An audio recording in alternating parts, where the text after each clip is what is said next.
Queridos amigos, qué privilegio tengo de poder llegar a ti en esta hora para poder presentarte este mensaje, que por la gracia del Señor espero que sea una bendición rotunda para ti, como lo está haciendo para mí.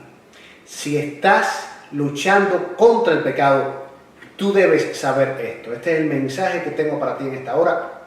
¿Y qué te parece si oramos? Padre, gracias por el privilegio que me das de poder presentar tu palabra en esta hora y poder llegar a estas personas que se han conectado en esta ocasión y los que se conectarán en lo sucesivo. Te quiero pedir que el Espíritu Santo obre poderosamente y este mensaje sea un mensaje totalmente poderoso, porque tú lo hagas así para cada persona que lo escuche. En el nombre de Jesús, amén. Quiero hablarte en esta hora acerca del proceso que comienza en la tentación y termina en el pecado y la muerte. Afortunadamente tenemos información al respecto y esto nos viene a través de Santiago. En Santiago capítulo 1, versículos 14 y 15, yo voy a leer en la Nueva Versión Internacional, dice: cada uno es tentado cuando sus propios malos deseos lo arrastran y seducen. Luego, cuando el deseo ha concebido, engendra el pecado, y el pecado, una vez que ha sido consumado, da a luz la muerte. Sí, llegar a cometer pecado es un proceso de al menos 3 pasos. Digo al menos 3 pasos porque usted se va a dar cuenta que pudiéramos dejarlo en 2. Pero también puede ser en 3 y hasta algunos pudiera poner 4 pasos. Pero yo he decidido dejarlo en 3 pasos. Pero realmente los pasos aquí no son lo importante. Lo importante son las secuencias que usted va a ver aquí en lo que Santiago presenta. Vamos al primer paso. Dice Santiago: cada uno es tentado. Dice que cada uno es tentado cuando sus propios malos deseos lo arrastran y seducen. Sí, llegar a cometer pecado es un proceso que comienza con la tentación. Así que no puede haber pecado sin tentación. La tentación no es más que un arrastre o seducción a través de nuestros malos deseos. Así que tentación es arrastre y tentación es seducción. Cuando hablamos de arrastre, estamos hablando de algo que te ala, Tú tal vez no quieres al principio, pero te ala. Es una fuerza que te ala. Y cuando hablamos de seducción, estamos hablando aquí, por ejemplo, esta muchacha está siendo seducida por una barra de chocolate, algo que te agrada, algo que te llama la atención, pero sabes que tal vez no sea lo mejor para ti, pero te sientes seducido por el aroma, por lo que te imaginas, el placer que eso pueda ocasionarte. Estamos hablando de carnada. Cuando Santiago habla de deseos, está hablando de una carnada. Y cuando hablamos de una carnada, podemos pensar, entre otras cosas, en una trampa que le ponemos a un ratón.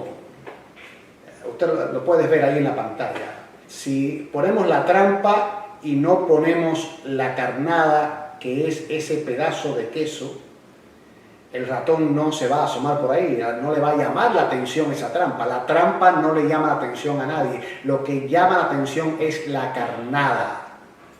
Y dice Santiago que la carnada de la tentación son nuestros malos deseos, o nuestros deseos, como veremos más adelante. Yo pregunto, ¿cuál es la carnada de la tentación? Aquí la palabra malos deseos, como lo traduce la Nueva Versión Internacional, o concupiscencia, como lo traduce la Reina Valera del 60, y esta es la palabra más conocida, concupiscencia, porque realmente la Reina Valera ha sido la versión que más hemos leído, la versión tradicional. Esa palabra concupiscencia o malos deseos viene de una palabra griega que es epitumía. La palabra epitumía aparece 38 veces en el Nuevo Testamento, y tiene varias traducciones. Se traduce, como usted puede ver allí en el gráfico, como concupiscencia o concupiscencias. Hay una buena cantidad de veces que se traduce como tal. Otra buena cantidad de veces se traduce como codicia o codiciados. Y la mayor cantidad de veces, que es 17 veces, se traduce como deseo o deseos. Por lo tanto, aquí podemos ver que epitumía no necesariamente es un mal deseo. Epitumía es también un deseo y puede ser inclusive un buen deseo, como lo podemos ver aquí en 1 Tesalonicenses capítulo 2, versículo 17, en la Biblia de las Américas o LBLA, dice que, pero nosotros, hermanos, separados de vosotros por breve tiempo, en persona pero no en espíritu, estábamos muy ansiosos con profundo deseo de ver vuestro rostro. Aquí el apóstol Pablo le está escribiendo a los tesalonicenses. Y el apóstol Pablo está siendo muy cariñoso con ellos, está siendo muy sincero, les está expresando el profundo cariño que les tiene y cómo los extraña. Les está diciendo a ellos que ha estado separado de ellos, pero que tiene un profundo deseo de verlos. Esta expresión, deseo, esta palabra deseo, y inclusive aquí profundo deseo, viene de la palabra que estamos analizando, epitumía. Por lo tanto, aquí no es un mal deseo, porque nunca va a ser un mal deseo querer ver a los hermanos en la fe, querer ver a los familiares, querer estar junto con ellos porque llevamos tiempos separados y queremos encontrarnos. Eso es obvio, obviamente, eso no es un mal deseo, pero es una epitumía. Por lo tanto, la palabra epitumía, que se traduce en algunas versiones como malos deseos, también está hablando de deseos, y no necesariamente malos deseos. Por lo tanto, la carnada de la tentación son tanto los malos deseos como los buenos. Así que tus deseos, buenos o malos, pueden ser el inicio o el detonante o la carnada para que tú seas tentado o tentada y eventualmente puedas caer en la tentación y llegar al pecado. Por ejemplo, miren ustedes aquí lo que el apóstol Pablo dice en 1 Timoteo capítulo 3, versículo 1. Dice, palabra fiel, si alguno anhela obispado, buena obra desea. Y aquí la palabra desea es la palabra epitomía. Por lo tanto, esto no es un mal deseo. Aquí está diciendo Pablo, si alguien desea ser un obispo, si alguien desea ser alguien encargado de una iglesia, desea ser un anciano de iglesia, esta persona no está anhelando algo malo, dice el apóstol Pablo. ¿Cómo es que los buenos deseos pueden llegar a ser también carnada de tentación? Y yendo específicamente a este caso de si tú anhelas obispado, tenemos que entender que si tienes un buen deseo, ve tras él, pero a la manera y en el tiempo de Dios. Cuando tenemos un buen deseo, pero queremos alcanzarlo, lograrlo a través de malos métodos, entonces ese buen deseo se convierte en algo negativo, algo malo. Ese buen deseo entonces es la carnada para que cometamos pecado. También los buenos deseos, las buenas aptitudes, los buenos propósitos pueden ser utilizados por otras personas que están con nosotros para inducir la tentación. Por ejemplo, encontramos un caso aquí en la experiencia de David. Esto está en 1 Samuel capítulo 24, yo voy a leer ahora el versículo 4 y en la versión Nueva Traducción Viviente, dice, ahora es tu oportunidad, le dijeron los soldados de David, la gente de confianza de David. David estaba siendo perseguido por Saúl. Saúl era un enemigo implacable de David. Donde quiera David se movía y alguien le informaba, allí iba Saúl con todo su ejército para capturarlo y para matarlo. Porque realmente Saúl sabía que David había sido el ungido de Dios y entonces Saúl sabía que David era su enemigo político y entonces quería destruirlo. Y en esta ocasión David tiene la oportunidad de matar a Saúl. Saúl está en una posición vulnerable, está persiguiendo a David, pero está en un momento vulnerable y los soldados de David le dicen, aprovecha ahora y mátalo. Ahora es tu oportunidad. Los hombres le susurraron a David. Hoy el Señor te dice. Noten ustedes que ellos están diciendo, hoy el Señor te dice. Están diciendo, esto es lo que quiere Dios. Dios no te escogió a ti como rey. Ahora es el momento. Mátalo y esto se acabó. Mañana ya eres el rey. ¿Y saben qué le respondió David? Eso está en el versículo 6 de la misma versión, Nueva Traducción Viviente. Dice, que el Señor me libre de hacer de tal cosa, mi Señor el rey. No debo atacar al ungido del Señor, porque el Señor mismo lo ha elegido. Vean ustedes, David fue tentado. Sí, la tentación le llegó. Le llegó a través de un buen deseo. Pero David pudo resistir la tentación y no llegó a cometer ese pecado. Por lo que lo primero que debemos hacer para evitar llegar al pecado es estar en guardia con nuestros deseos. Recuerda, cada deseo puede convertirse en la carnada para llevarnos al pecado. ¿Tienes deseos en tu corazón? Gloria a Dios. Los hijos de Dios estamos llenos de buenos deseos. Los hijos de Dios tenemos razones para tener aspiraciones, inclusive aspiraciones para el servicio de Dios. Pero qué triste es que muchas veces esas mismas aspiraciones las utiliza el enemigo para llevarnos a pecar. Soy testigo de muchas veces cómo ha habido luchas internas en las iglesias por el poder. Y realmente esas personas lo que quieren es realmente servir. Pero el enemigo utiliza ese buen deseo para tentarnos y para hacernos caer. Por lo que somos tú y yo grandes pecadores en potencia. Tú y yo tenemos todo el potencial para llegar a cometer cualquier tipo de pecado, por terrible que sea. Por eso, este mensaje es importante para ti y para mí, porque en este mensaje vamos a entender cómo es ese proceso, que parte de la tentación, y la tentación utiliza como carnada nuestros deseos, ya sean malos o buenos, para comenzar a obrar.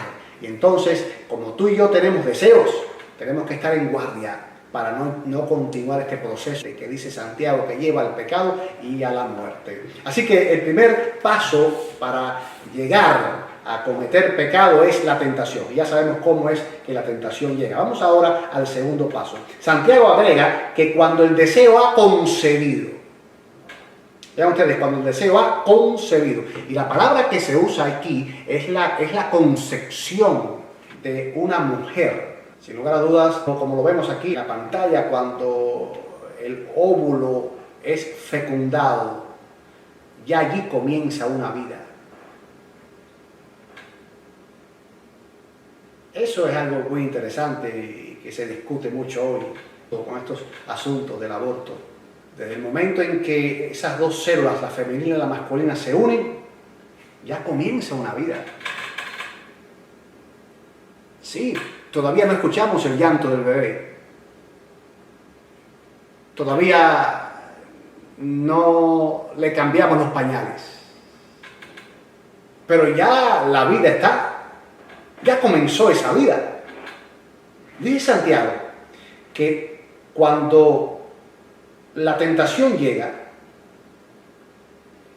si yo la escucho, entonces se va a concebir el pecado.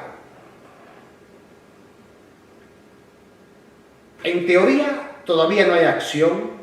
En teoría, quién sabe, todavía no se le puede culpar a una persona de pecado. Pero realmente pudiera ser que sí, porque ya se concibió el pecado, dice Santiago. Y vean ustedes, esta en la pantalla, este es un método para detectar si la dama está embarazada o no. Y vean ustedes que esta persona puso en internet, estoy embarazada, y puso allí el dispositivo que le ha marcado, que le ha dicho que es positiva a embarazo. Seguramente está muy feliz y ahí tiene los corazones, está muy contenta porque va a ser mamá.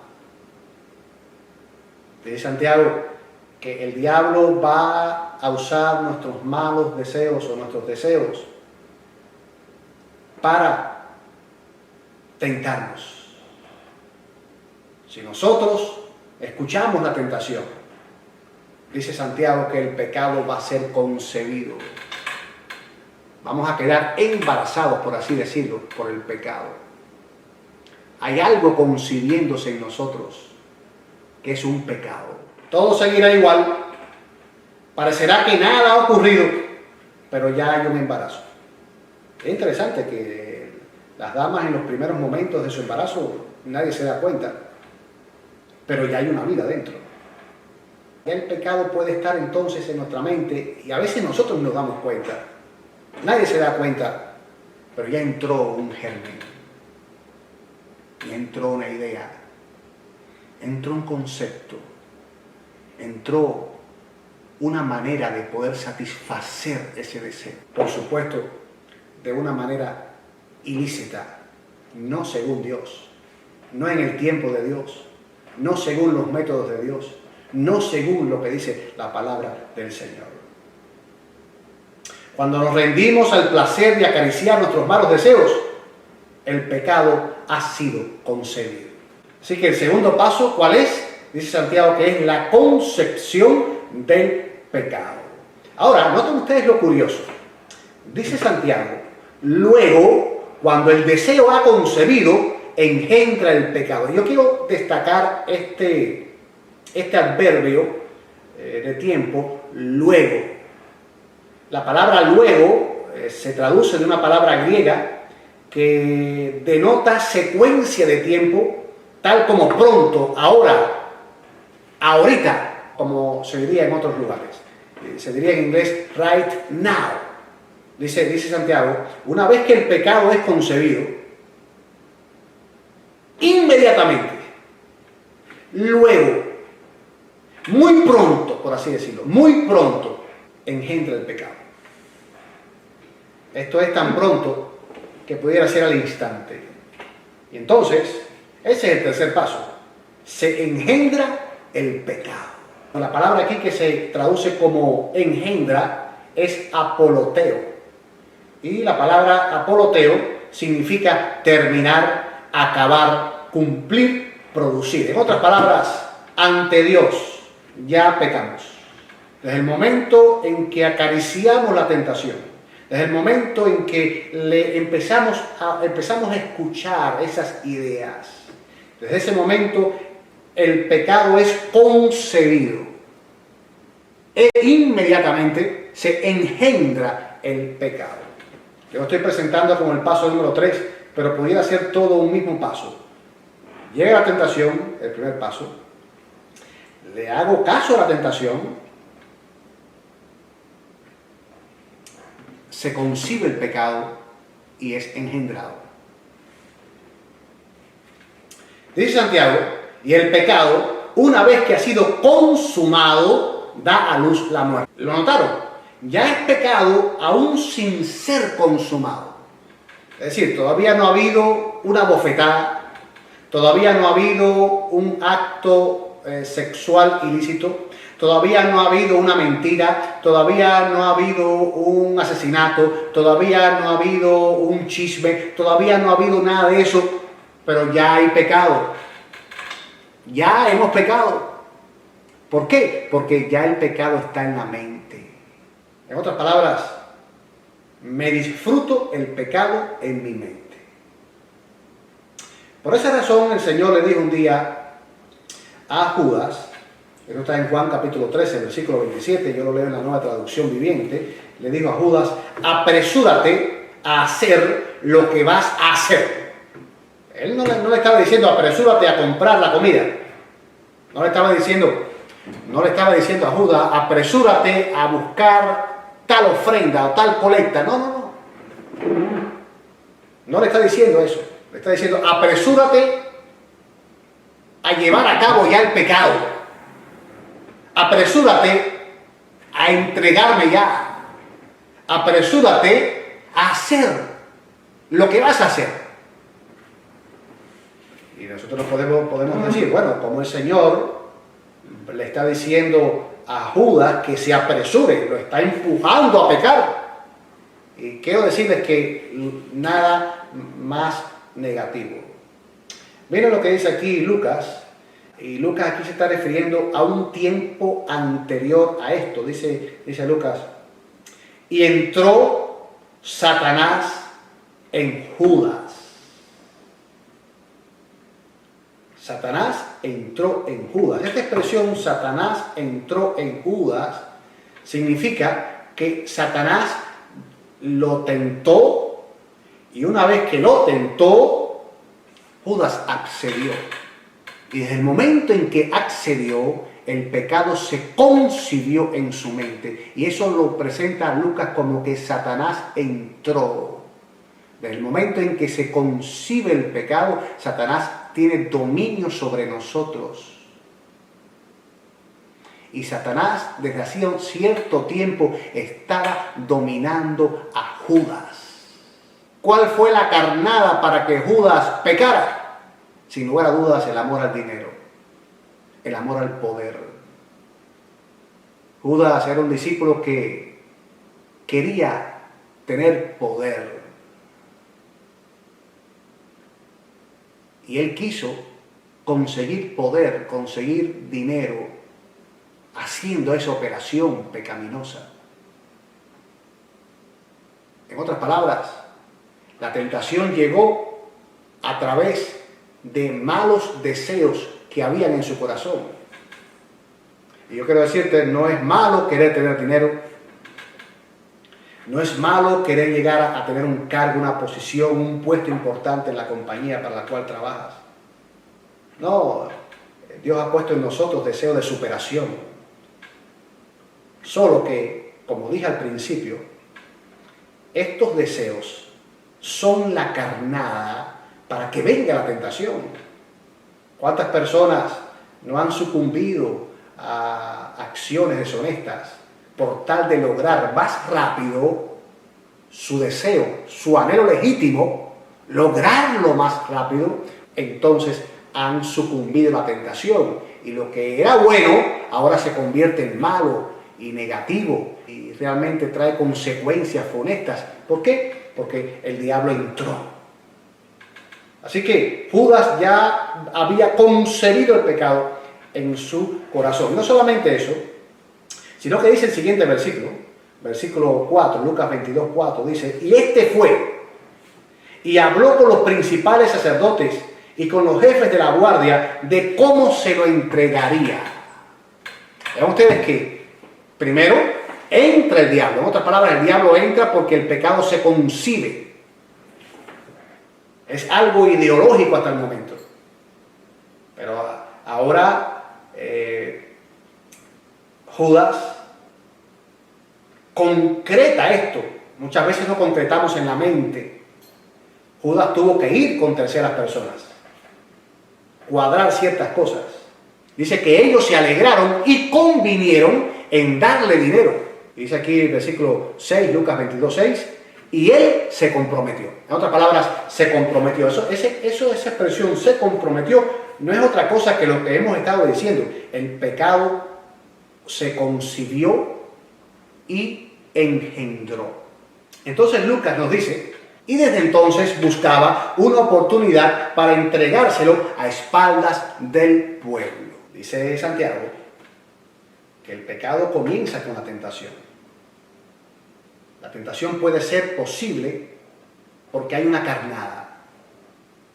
La carnada es mi mal deseo o simplemente mi buen deseo, mi deseo. El tentador busca en mis deseos y encuentra ahí carnada para tentarnos. Si no hay deseos, no hay tentación. Pero ¿quién no tiene deseos? Solo los muertos. Todo ser vivo anhela algo. Desea algo. Ese anhelo, ese deseo es usado por el tentador para llevarnos al pecado. Mira, fracasó con José. José era un hombre. Llegó la tentación y José la rechazó. Pero ha tenido éxito con tantas otras personas. Judas fracasó. Él tenía buenos deseos de crecer, desarrollarse, cooperar en el reino de Dios. Pero él veía que esto se demoraba Y él necesitaba dinero. Necesitaba lograr ciertas metas ya. Por lo tanto, el tentador vino, usó sus deseos, lo tentó, él accedió, el pecado se concibió en su mente. Pronto lo engendró, y una vez que se concibe en su mente, Lucas nos dice que el diablo entró. Porque cuando el pecado se concibe en tu mente, ya tú le estás dando el control al diablo. El diablo entró, y ahora el diablo lo guía, ahora el diablo lo conduce, y ahora el diablo se encarga de ese deseo que está en germen. Esa idea en germen se encarga de que se siga desarrollando y me impulsa. Y lo impulsó a engendrarlo. Y se engendró, en este caso, cuando él planifica cómo lo va a hacer. Hay una idea pecaminosa, tú puedes rechazarla. Si no la rechazas, entonces el diablo tiene el control y te lleva a engendrarla. El pecado sigue creciendo. Judas se comprometió y dice ahora que él buscaba oportunidad para entregárselo a espaldas del pueblo. Buscaba la oportunidad, pero ya había pecado, porque la oportunidad todavía no se le había dado, pero desde que él accedió, ya pecó, porque el pecado se engendró. Solo que faltaba la oportunidad. Y mire lo que dice entonces Juan capítulo 13, versículo 27. Cuando Judas comió el pan, Satanás entró en él. Dice que otra vez Satanás entró en él. En otras palabras, Satanás ahora lo lleva al jaque mate. Entonces Jesús le dijo: apresúrate a hacer lo que vas a hacer. Hay un momento en la vida en que nosotros no vamos a entender. Hay un momento de no retorno. Y tú tienes que entender cuál es ese momento. Estaré hablando de alguna persona en esta hora que todavía puede regresar y no consumar lo que está planeando. Hay un momento en el cual ya no queremos regresar. Eso le pasó a Lucifer. Hay un momento en que él ya no quiso regresar. Él dijo: he llegado muy lejos para regresar.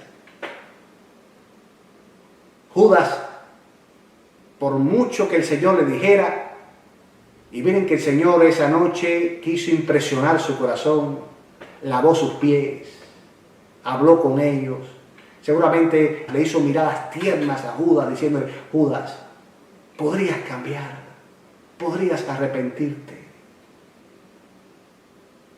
Pero Judas no. Ya Judas había llegado al punto de no retorno.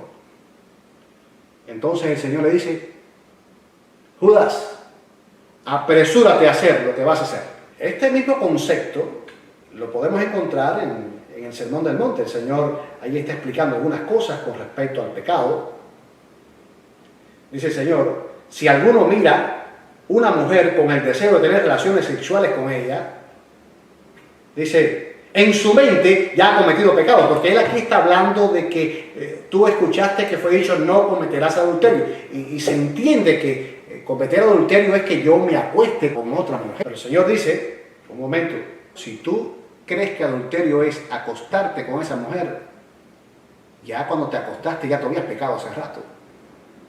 Porque dice el Señor: si alguno mira a una mujer con el deseo de tener relaciones sexuales con ella, en su mente ya ha cometido pecado con ella. Y esto es aplicable tanto al hombre como a la mujer. El Señor también da otro ejemplo aquí, en Mateo capítulo 25, versículo 21, dice él: han oído que a nuestros antepasados se les dijo: no asesines. Eso es un mandamiento de Dios, de los 10 mandamientos. Y nosotros entendemos, o aquella gente entendía, que asesinar era esto, como lo puedes ver ahí en la pantalla. Alguien está apuntándole con una pistola o un revólver a alguien y le va a disparar. Y desde el momento en que le dispara y lo mata, entonces ya cometió asesinato, homicidio. Sí, por supuesto, eso es asesinato, pero el Señor va mucho más allá. El Señor dice, pero yo digo, si maldices a alguien, wow, dice el Señor, si tú maldices a alguien, si tú matas a alguien con palabras, con acciones, eres también culpable de ese pecado. ¿Sabes por qué? Porque alguien que es capaz de matar a una persona con palabras, no lo mata con un arma porque no tiene la oportunidad o no tiene el valor. Si tuviera la oportunidad, lo haría. Porque el mismo principio que lleva a la persona a dispararle con el revólver es el mismo principio que lleva a otra persona a herir fuertemente a otra con palabras. Tenlo claro. El materializar el pecado será asunto de oportunidad, pero ya el pecado se ha concebido, ya el pecado se ha engendrado. No lo olvidemos, lo materialicemos o no, ya pecamos si llegamos a ese punto de concebir el pecado y de engendrar la muerte. Yo quiero que ustedes miren este gráfico que resume todo lo que hemos hablado en esta hora. Comienza con soy tentado a partir de mis deseos. Seguidamente, si accedo, el pecado es concebido en mi mente. Seguidamente, y ustedes pueden ver que está en rojo, se engendra el pecado. Y, finalmente, si se da la oportunidad, lo hay. Pero recuerden que el pecado ya está ahí en la zona roja. Si se engendró, ya es pecado, aunque no se haya materializado. Ahora, ¿qué solución habrá para esto? ¿Qué solución habrá para parar ese proceso del pecado? ¿Cómo podremos tú y yo parar eso y no llegar a pecar? Quiero presentarte la solución en 2 pasos. Si te he presentado 3 pasos para el pecado, quiero presentarte un camino más cortito para la solución. Gloria a Dios. Dice el apóstol Pablo, Romanos 13, 14, y yo leo en la Nueva Traducción Viviente: más bien, vístanse con la presencia del Señor Jesucristo. Esto es interesante. Dice Pablo que vístanse con la presencia del Señor Jesucristo. Y aquí yo les presento un armario de ropas de una mujer, que son las que más les gusta vestirse. Generalmente siempre estamos vestidos. Estamos vestidos para dormir, estamos vestidos para trabajar, estamos vestidos para hacer deporte, estamos vestidos para una ceremonia más formal. Siempre estamos vestidos. Tenemos diferentes tipos de ropa o diferentes clases de ropa, pero siempre o casi siempre, ¿verdad?, estamos vestidos. Dice Pablo que si tú no quieres caer en el pecado, tú tienes que estar siempre vestido con algo. Tú tienes que ponerte siempre un vestido, y el vestido es la presencia de Cristo. Si tú te vistes todo el tiempo con la presencia de Cristo, tú no vas a sucumbir en el pecado.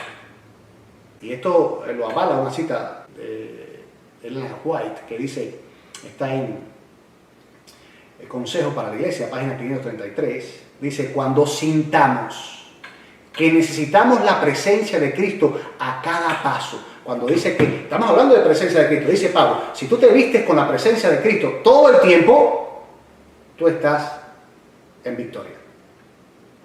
Dice ella, cuando sintamos que necesitamos la presencia de Cristo, en otras palabras, ese vestido a cada paso, todo el tiempo, en el deporte, en el trabajo, en la casa, en la fiesta, en todo momento, dice ella, Satanás tendrá poca oportunidad de introducir sus tentaciones. Por eso ella dice, Satanás tendrá poca oportunidad. En otras palabras, tú reduces al máximo la posibilidad de caer en pecado si tú te vistes de la presencia de Cristo. Y es por eso que yo quiero invitarte una vez más para que tú veas este video. Puedes ver aquí el link. ¿Cómo tener comunión con Dios? En ese mensaje yo te expongo con bastante claridad. Un mensaje muy práctico, cómo encontrar en la palabra, cómo encontrar en la oración el componente necesario para poder andar con Jesús, con Dios cada día. Mi querido amigo que me escuchas, esto es vital, esto es fundamental. Si tú quieres mantenerte en victoria, tú tienes que vestirte con la presencia de Cristo. Si tú quieres mantenerte en victoria, tú tienes que sentir a cada paso de tu vida que el Señor está contigo, que tú necesitas del Señor y buscarlo a cada momento. En ese mensaje yo te explico cómo hacer del Señor tu vestuario, tu compañero, todo el tiempo, todo el día. Y noten el segundo paso. Dice Pablo, en Romanos 13:14, nueva traducción viviente, dice él, y no se permitan pensar en formas de complacer los malos deseos. En otras palabras, tienes que batallar contra tus malos deseos. Y si un buen deseo está siendo la carnada para llevarte a lograrlo a través de un método que a Dios no le agrada y que lo que te va a traer es desgracia y muerte, tú tienes que batallar contra ellos en el nombre del Señor. Si estás vestido de Cristo, si estás en comunión con Cristo, va a ser muy fácil. Por lo tanto, cero alimento. ¿Cómo puedo entrar en batalla contra mis malos deseos? Muy sencillo, cero alimento. Yo te voy a proponer aquí 4 soluciones para darles cero alimento a los malos deseos. El enemigo no tenga carnada para poder tentarte. No alimentes ese odio. Pon a raya ese odio. No recuerdes esas experiencias. Cuando esa experiencia pecaminosa venga a tu mente, dale delete en el nombre del Señor. Número 3, no visites esos sitios en internet. Visitar esos sitios en internet, aunque no sean pornográficos, pero tú sabes que hay ciertas cosas que te estimulan al pecado. No visites más ahí, porque entrar ahí te conecta, te despierta ciertas cosas que el tentador rápidamente olfatea y viene a llevarte al pecado. Número 4, aléjate de esas amistades tóxicas. Esas amistades que te recuerdan esas cosas, esas amistades que te cuentan lo que hicieron el fin de semana. Y entonces despiertan en ti esos deseos malos y viene el tentador y te dice, ¿por qué tú no haces lo mismo? Tú lo puedes hacer hasta mejor que ellos. Así que aléjate de esas amistades tóxicas. En otras palabras, mantén tu mente limpia de esas cosas. Yo te digo, en el nombre del Señor, que lo vas a lograr. Lo vas a lograr sencillamente porque tú has decidido vestirte a cada paso con Jesucristo, con la presencia de Cristo Jesús. Mi querido amigo, Dios te bendiga abundantemente y que esto no sea una simple teoría. 3 pasos, qué lindo, me domino ya los 3 pasos, ya un examen y lo aprobé. No se trata de hacer un examen, se trata de vivirlo, se trata de ejecutarlo, porque si tú decides que eso sea así, vas a ser un hombre, una mujer, un niño, una niña, un joven, una joven victorioso en Cristo Jesús. Que Dios te bendiga y que déjame orar contigo para pedirle a Dios que esto sea realidad en nuestras vidas. Padre, gracias porque tú nos permites reflexionar en estas cosas. Gracias porque tú estás dispuesto a estar con nosotros, estás dispuesto a ser nuestro vestido para poderte lucir en todas partes y repeler esa tentación tan terrible que viene para llevarnos al pecado y a la muerte. Oh Dios, quiero pedirte que tú bendigas a cada persona que ha escuchado este mensaje y los que lo escucharán más adelante, que realmente, Señor, sea un mensaje poderoso que los lleve a un cambio, a una transformación a todos. Oh Señor, nos ponemos en tus manos, bendice a cada persona en el nombre de Jesús. Amén. Amén. Quiero invitarte para que el próximo jueves otra vez te conectes, porque el mensaje va a ser un mensaje que también va a bendecir tu vida. Lo he titulado Pecado y Pecados. ¿A qué me refiero? No te puedes perder ese mensaje. Que Dios te bendiga.